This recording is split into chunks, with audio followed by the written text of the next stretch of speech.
Hello friends, मैं राजकिशोर कुमार हमारे YouTube channel online तैयारी में आपका स्वागत करता हूँ। तो कल हम लोगों ने देखा था सिंधु घाटी सभ्यता का फर्स्ट पार्ट। आज हम लोग डिस्कस करेंगे सिंधु घाटी सभ्यता का सेकेंड पार्ट। तो कल का थोड़ा रिवीजन कर लेते हैं। कल हम लोगों ने क्या देखा था? तो कल हम लोगों ने देखा था सिंधु घाटी सभ्यता का विस्तार, किस प्रकार से नगर थे, सामाजिक ढांचा कैसा था, व्यापार कैसा होता था, लिपि क्या थी, इन सारी चीजें के बारे में डिस्कस किए थे। कल के बाद थोड़ा करते हैं। तो सिंधु घाटी सभ्यता, इसे हड़प्पा सभ्यता भी कहा जाता है। तो हड़प्पा सभ्यता इसलिए कहा जाता है क्योंकि सबसे पहले जिस स्थल की खुदाई हुई वो थी हड़प्पा। तो इसलिए इस सभ्यता को हड़प्पा सभ्यता का नाम दिया गया। इस सभ्यता को कांस्य युगीन सभ्यता भी कहा जाता है। क्यों कहा जाता है? क्योंकि बहुत सारे कांस्य की मूर्तियां मिली है। अब हम लोगों ने देखा था कि सिंधु घाटी सभ्यता का समाज कैसा था। तो समाज मातृ सत्तात्मक था। कैसा था? मातृ सत्तात्मक था। सिंधु घाटी सभ्यता मतलब हड़प्पा सभ्यता का जो नगर था, नगर दो भागों में विभाजित था। कल हम लोगों ने देखा था दो भागों में, पूर्वी टीला और पश्चिमी टीला। पूर्वी टीला में जन सामान्य लोग निवास करते थे, पश्चिमी टीला में पुरोहित लोग निवास करते थे। लिपि क्या थी? तो लिपि चित्र लिखात्मक लिपि थी। सिंधु घाटी सभ्यता के लोग मनोरंजन कैसे करते थे? तो नृत्य करते थे, जानवरों की लड़ाई करवाते थे। इन सारे उनके लिए मनोरंजन का साधन था। सिंधु घाटी सभ्यता के लोगों का पालतू पशु कौन था? तो भेड़, बकरी, गाय, बैल, ये सब पशु पालते थे।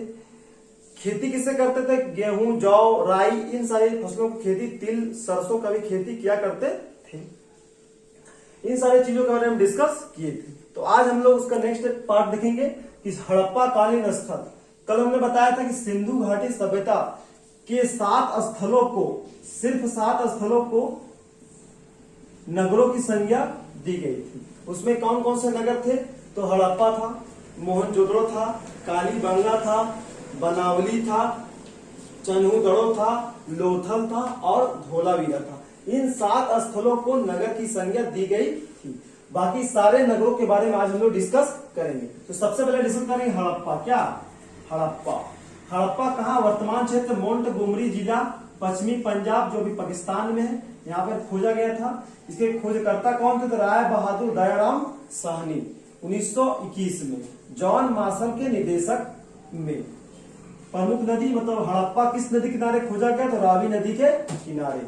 हड़प्पा में साक्ष्य क्या मिला खुदाई के दौरान? तो अन्न भंडार मिले। क्या मिले? अन्न भंडार। कितने अन्न भंडार मिले थे? कल बताया था 12 अन्न भंडार मिले थे हड़प्पा से। कांस्य गाड़ी मिली, मतलब कांस्य की खिलौना गाड़ी मिली हड़प्पा से। पारदर्शी वस्त्र पहने हुए मूर्तियां मिली हड़प्पा से।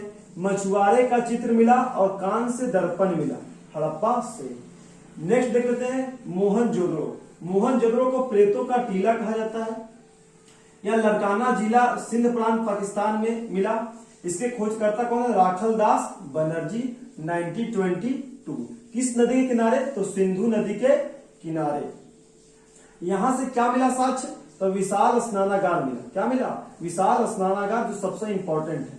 तो विशाल स्नानागार में क्या होता था? तो जो लोग सिंधु घाटी सभ्यता के लोग यज्ञ में भाग लेने हेतु इससे पूर्व स्नानागार में नहाने के बाद यज्ञ में शामिल होते थे। तो यज्ञ और अनुष्ठानों में शामिल या पूजा पाठ करने से पहले यहाँ पर नहाकर यज्ञ अनुष्ठान करवाने या करने जाते थे। महाविद्यालय का साक्ष्य मिला है। नग्न कांस्य मूर्तियां मिली। क्या मिली? नग्न कांस्य मूर्तियां मिली है मोहनजोदड़ो से।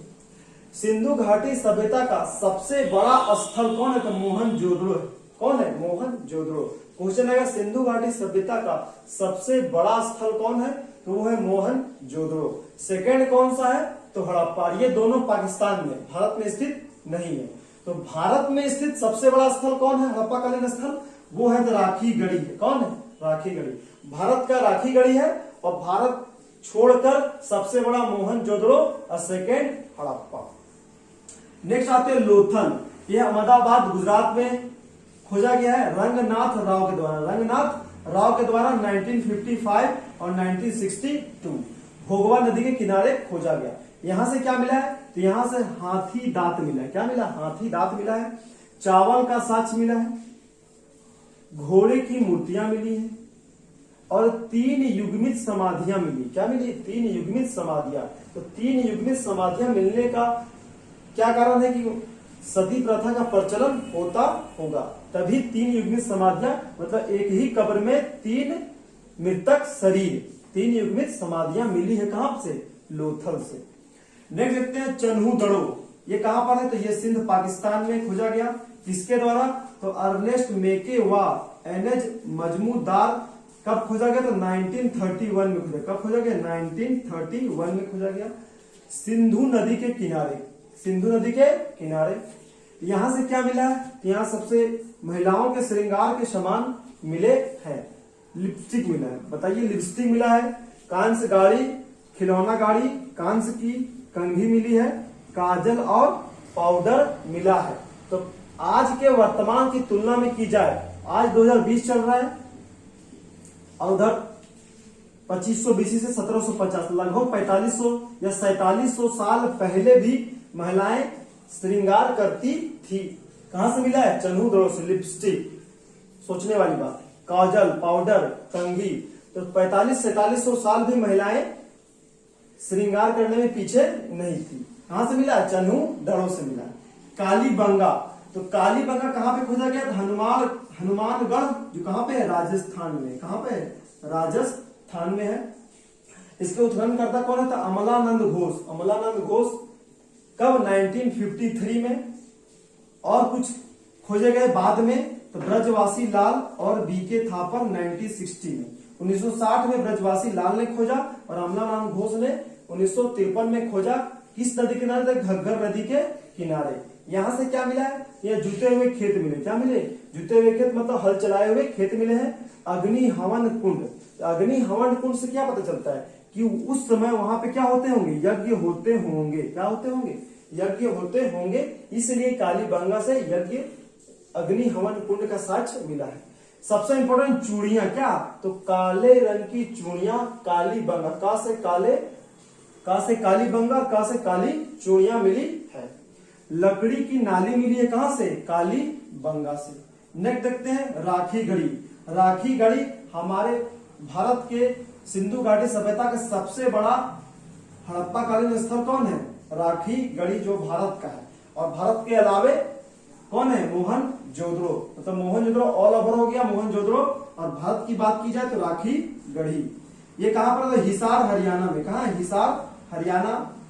सूरजभान द्वारा 1969 में खोजा गया, घग्गर नदी के किनारे। यहां से क्या मिला है? तो ताम्र उपकरण मिला है। तांबा के उपकरण मिले हैं। कहां से? राखी गढ़ी से। हड़प्पा लिपि युक्त मुद्रा, क्या मिला है? हड़प्पा लिपि युक्त मुद्राएं मिली है राखी गढ़ी से। नेक्स्ट देखते हैं कोट दीजी। ये कहां पे? तो सिंध पाकिस्तान में है। ध्रुवे एवं फजल 1935 में खोजे। किस नदी किनारे? सिंधु नदी के किनारे। तो बहुत सारे हड़प्पा कालीन स्थल सिंधु नदी के किनारे खोजी गई, इसलिए इस सभ्यता को सिंधु घाटी सभ्यता भी कहा जाता है। बनावली, तो बनावली कहां है? हिसार में है। यहाँ पे देखते हैं, यहाँ पे कोट दीजी, कच्चे ईंटों का मकान मिला। कोट दीजी से क्या मिला? का से कोट दीजी, का से कच्चे ईंटों का मकान। चूल्हे मिले। क्या मिले? चूल्हे। तो चूल्हे कहां से मिले? तो कोट दीजी में मिले, सिंधु नदी के किनारे कोट दीजी में। नेक्स्ट है बनावली। बनावली हिसार हरियाणा में पड़ता है। इसके खोजकर्ता कौन था? आर.के. बिष्ट। कौन? आर.के. बिष्ट।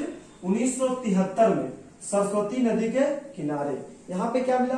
तो सड़कों पर बैलगाड़ी के पहिए का साक्ष्य मिला। सड़कों पर किसके साक्ष्य मिला? पहिए का साक्ष्य मिला।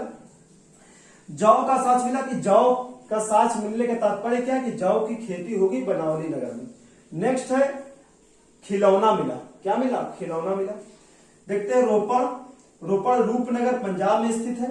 इसे खोजकर्ता कौन थे? यज्ञदत्त शर्मा 1955। यज्ञदत्त शर्मा ने रोपड़ की खोज की, सतलज नदी के किनारे। यहां से क्या मिला? तो सबसे बड़ा तांबे की कुल्हाड़ी मिली। कहां से? तो रोपड़ से तांबे की कुल्हाड़ी मिली। मानव के साथ कुत्ते का साक्ष्य मिला। क्या मिला? कुत्ते का साक्ष्य मिला। हर सिंधु घाटी सभ्यता का चावल का सर्वप्रथम साक्ष्य कहां से मिला? लोथल से। कहां से मिला? लोथल से। चावल का सर्वप्रथम साक्ष्य लोथल से मिला है, और यहाँ पे क्या है, जौ का सर्वप्रथम साक्ष्य बनावली से मिला है। ठीक है। रोपड़ से तांबे की कुल्हाड़ी मिली। मानव के साथ कुत्ते दफनाने का, सबसे इंपॉर्टेंट, मानव के साथ कुत्ते दफनाने का साक्ष्य रोपड़ एकमात्र ऐसा स्थल है जहां मानव के कब्र में कुत्ते का भी अस्थियां मिली हुई है, वो एकमात्र स्थल है रोपड़। नेक्स्ट देखते हैं रंगपुर। रंगपुर काठियावाड़ गुजरात में स्थित है। एसके राव 1954 में इसके खोजकर्ता थे। किस नदी के किनारे, तो मादर या भादर, मादर बोलो या भादर बोलो, तो मादर नदी के किनारे रंगपुर स्थल स्थित है। यहाँ पे क्या मिला, ज्वार बाजरा का साक्ष्य मिला है। ज्वार बाजरा मतलब ज्वार बाजरा की खेती होगी। कच्ची ईंटों के दुर्ग मिले, क्या मिले, कच्ची ईंटों के दुर्ग मिले हैं, कहां से, रंगपुर से। धान की भूसी मिली है। तो चावल का साक्ष्य लोथल और रंगपुर, जौ का साक्ष्य बनावली से, जौ का साक्ष्य बनावली से, और चावल का सर्वप्रथम साक्ष्य लोथल और रंगपुर से मिली हुई है। नेक्स्ट देखते हैं आलमगीरपुर। ये क्या था, तो हड़प्पा का विस्तार हम लोग पढ़े थे, कल चर्चा किए थे। हड़प्पा का विस्तार में नॉर्थ, साउथ, ईस्ट, वेस्ट। तो नॉर्थ में क्या था, मांडा था जो जम्मू कश्मीर में चिनाब नदी के किनारे। साउथ में दैमाबाद महाराष्ट्र में, ये हड़प्पा का विस्तार कल पढ़े थे हम लोग। मांडा जम्मू कश्मीर, दैमाबाद महाराष्ट्र, आलमगीरपुर, आलमगीरपुर ये थे यूपी में, और इधर सुतकांगे डोर, सुतकांगे डोर पाकिस्तान में। ये हड़प्पा का विस्तार तक उत्तर में मांडा तक फैला हुआ है, दक्षिण में दैमाबाद महाराष्ट्र तक फैला हुआ है, पूरब में आलमगीर यूपी तक फैला हुआ है, पाकिस्तान तक सुतकांगे डोर तक फैला हुआ है। तो आलमगीरपुर हड़प्पा कालीन सभ्यता का विस्तार में पूरब में पड़ता है। तो आलमगीरपुर मेरठ यूपी में कहा, किसके द्वारा खोजा गया, यज्ञदत्त शर्मा द्वारा 1958 में खोजा गया, हिंडन नदी के किनारे। ये चेनाब नदी, ये हिंडन नदी, गोदावरी नदी, और ये दास्क नदी। ठीक है। हिंडन नदी के किनारे खोजा गया आलमगीरपुर। यहां से क्या मिला, तो मृद भांडों पर रंगीन चित्रकारी मिली, जो सिंधु घाटी सभ्यता का सबसे प्रमुख विशेषता थी। मृद भांड मतलब, मृद भांड कहने का मतलब है मिट्टी के बर्तन। तो मिट्टी के बर्तन पर रंगीन चित्रकारी किया करते थे। और चित्रकारी में क्या करते थे, तो लाल और गुलाबी रंग के मिट्टी के बर्तन बनाते थे, और काले रंग की उसमें पट्टियां चढ़ाए जाते थे। तो मृद भांडों पर रंगीन चित्रकारी का साक्ष्य आलमगीरपुर में मिला है। नेक्स्ट है सुतकांगे डोर, जो बलूचिस्तान पाकिस्तान में स्थित है। ऑरेंज स्टाइन इसके खोजकर्ता थे, दास्क नदी के किनारे। यहाँ पे क्या मिला, तो मानव अस्थि राख से भरा बर्तन। एक बर्तन ले लो, यहाँ पर मान के चलो राख, तो राख से भरा बर्तन कहाँ पे मिला है, सुतकांगे डोर से मिला है। बंदरगाह, बंदरगाह कहने का मतलब सुतकांगे डोर में ऐसा साक्ष्य मिला हो कि यहाँ व्यापार होता होगा। नेक्स्ट है मांडा। मांडा हड़प्पा कालीन सभ्यता का विस्तार में सबसे ऊपर उत्तर में।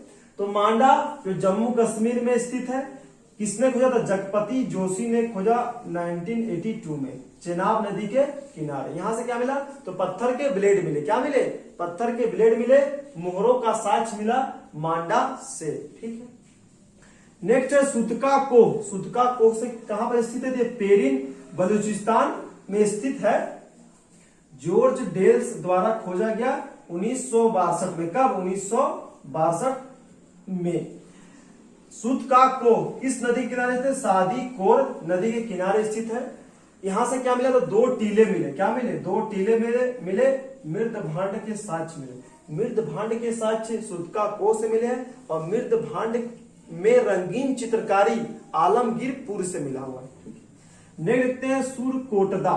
सुरकोटदा क्या है, तो कच्छ गुजरात में स्थित है। इसके उत्खननकर्ता कौन है, जगपति जोशी 1964। कब, 1964। किस नदी किनारे, तो सरस्वती नदी के किनारे। यहां से क्या मिला, यहां से कलश सावधान मिला, क्या मिला, कलश सावधान, घोड़े की हड्डी और तराजू का पलड़ा, क्या मिला, तराजू का पलड़ा। तो कलश सावधान क्या है, तो शवों को दफनाने की ये तरीके क्या है, ये सारे तरीके। कलश सावधान। तो जब सिंधु घाटी सभ्यता के बच्चों की अगर किसी कारणवश मृत्यु हो गई तो उन्हें बड़े बड़े कलशों में भरकर उसे दफनाया जाता था। उसे उस विधि को कलश समाधान कहा जाता था। और सिंधु घाटी सभ्यता के लोगों की जब मृत्यु होती थी तो दो तरह के समाधान का साक्ष्य मिला है। एक मिला है पूर्ण समाधान, एक है आंशिक समाधान। क्या है? आंशिक समाधान। जब उन लोगों सिंधु घाटी सभ्यता के लोगों की मृत्यु होती थी तो दफनाने का भी साक्ष्य मिला है और जलाने का भी साक्ष्य मिला। उसके अलावे दो साक्ष्य मिला है, पूर्ण समाधान, पूर्ण समाधियां और आंशिक समाधियां। पूर्ण समाधान में क्या है? तो पूर्ण समाधान में है कि जब मृत्यु होती थी तो मृतक शरीर को सिर पूरब की ओर और पैर पश्चिम की ओर लेटाकर उसे दफनाया जाता था। ठीक है, ये हो गया पूर्ण समाधान। इसमें क्या था? तो मृतक शरीर को खुला छोड़ दिया जाता था और उसके शरीर के मांस को पशु पक्षियों द्वारा खा लिया जाता था और बची शेष हड्डियों को दफनाया जाता था। इसे आंशिक समाधान कहते हैं। तो पूर्ण समाधान का भी साक्ष्य मिला है, आंशिक समाधान का साक्ष्य मिला है और कलश समाधान का भी साक्ष्य मिला है और दफनाने और जलाने दोनों का भी साक्ष्य मिला है सिंधु घाटी सभ्यता में।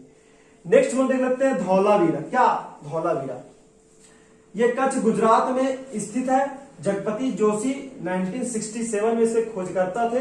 सरस्वती नदी के किनारे। यहां से क्या मिला है? तो 3 नगर में विभाजित। हम लोगों ने कल देखा था हड़प्पा सभ्यता 2 नगर में विभाजित है। कितने नगर में? 2 नगर में, एक पूर्वी टीला और एक पश्चिमी टीला। तो पूर्वी टीला में जन सामान्य लोग निवास करते थे, पश्चिमी टीला में पुरोहित लोग निवास करते थे। पूर्वी टीला को नगर टीला कहा गया, पश्चिमी टीला को दुर्ग टीला कहा गया। एकमात्र एक ऐसा स्थल एक्सेप्शनल है, अपवाद है, धौलावीरा। तो धौलावीरा अपवाद है जिसमें 3 नगर में विभाजित था, पूर्वी टीला, पश्चिमी टीला और बीच में एक मध्य टीला। तो 3 नगर में विभाजित एकमात्र ऐसा स्थल धौलावीरा।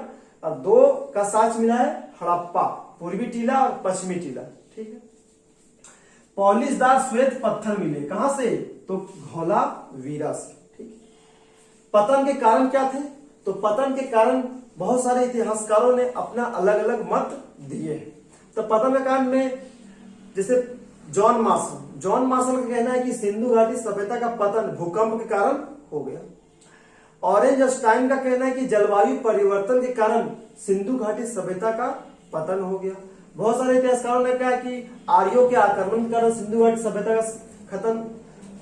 सभ्यता का समाप्ति हो गया। बहुत सारे इतिहासकारों ने अर्नेस्ट मेके के अनुसार सिंधु घाटी सभ्यता बाढ़ के कारण समाप्त हो गई। कुछ मैं इतिहासकारों का नाम यहां लिख देता हूं, जैसे अर्नेस्ट मेके के अनुसार सिंधु घाटी सभ्यता का पतन बाढ़ के कारण हो गया। ऑरेंज स्टाइन का मत था कि जलवायु परिवर्तन के कारण सिंधु घाटी सभ्यता की समाप्ति हो गई। जलवायु परिवर्तन। जॉन मार्शल का कहना था, जॉन मार्शल थे कौन? तो भारतीय पुरातत्व सर्वेक्षण विभाग के महानिदेशक थे। इन्हीं के निर्देशन के में राय बहादुर दयाराम साहनी ने हड़प्पा की खोज की 1921 में। तो जॉन मार्शल का कहना था कि भूकंप के कारण सिंधु घाटी सभ्यता का समाप्त पतन का कारण बताया। तो आज हम लोग सिंधु घाटी सभ्यता और पतन के कारण कुछ इंपॉर्टेंट फैक्ट देख लेते हैं। घोड़े के अस्तित्व का संकेत मोहनजोदड़ो से मिला है। कहां से मिला है? मोहनजोदड़ो से घोड़ों का संकेत मिला है। गैंडों का प्रमाण मिला है सिंधु घाटी सभ्यता से, लेकिन शेर का नहीं मिला है। कुम्हार के चाक, मृद भांड सिंधु घाटी सभ्यता की प्रमुख विशेषता थी। उसमें से मिट्टी के बर्तनों में चित्रकारी करने का जो कला था उस सिंधु घाटी सभ्यता की विशेषताओं में से एक था। कुम्हार के चाक। आगे देखते हैं हड़प्पा के सामान्य आवास। बताएं कि हड़प्पा 2 भागों में विभाजित था, पूर्वी टीला और पश्चिमी टीला। तो पूर्वी टीला में जन सामान्य लोग निवास करते थे और पश्चिमी टीला में पुरोहित लोग निवास करते थे। ठीक है, तो पूर्वी टीला जहां जन सामान्य लोग निवास करते थे उसके दक्षिण में नीचे वहां पे एक कब्र मिला। क्या मिला? कब्रिस्तान मिला। तो उस कब्रिस्तान का नाम R37 नाम दिया गया। तो पूर्वी टीला जहां जन सामान्य लोग निवास करते थे उसके दक्षिण में एक कब्रिस्तान मिला, जिस कब्रिस्तान का नाम R37 नाम दिया गया। नेक्स्ट है चन्हू दड़ो। चन्हू दड़ो सिंधु घाटी सभ्यता एकमात्र ऐसा स्थल जहां दुर्ग का अस्तित्व नहीं मिला है। दुर्ग का अस्तित्व चन्हू दड़ो से नहीं मिला है। नेक्स्ट है मोहनजोदड़ो और लोथल से, दोनों जगहों से मुहर पर नाव का चित्र मिला है। मतलब नाव का साक्ष्य मोहनजोदड़ो से भी मिला, लोथल से भी मिला। लोथल दोबारा पढ़ते हैं। लोथल में क्या मिला? आटा पीसने की पत्थर की चक्की मिली है लोथल से। और लोथल क्या है? सबसे पहले चावल का साक्ष्य लोथल से ही मिला है और रंगपुर से। गन्ना से परिचित नहीं थे। सिंधु घाटी सभ्यता के 9 प्रकार के फसलों से ज्ञात थे पर गन्ना से ज्ञात नहीं थे। तो हम लोगों ने देखा कि हड़प्पा कालीन स्थल के सभी स्थलों के बारे में इंपॉर्टेंट फैक्ट, पतन के कारण, बाढ़ के कारण हो गया, जलवायु परिवर्तन के कारण सिंधु घाटी सभ्यता समाप्त हो गया, भूकंप के कारण सिंधु घाटी सभ्यता का समाप्त हो गया। तो आज की क्लास को यहीं समाप्त करते हैं। अगर आपको वीडियो पसंद आई तो लाइक जरूर करें, शेयर कर दें, चैनल को सब्सक्राइब कर लें। चैनल का नाम है ऑनलाइन तैयारी। अगर आपको वीडियो से रिलेटेड कोई सुझाव देनी है तो आप कमेंट बॉक्स में लिख के दे सकते हैं। फिर मिलते हैं अगले सेशन में वैदिक सभ्यता को लेकर। वैदिक सभ्यता। तब तक के लिए बहुत बहुत धन्यवाद। जय हिंद।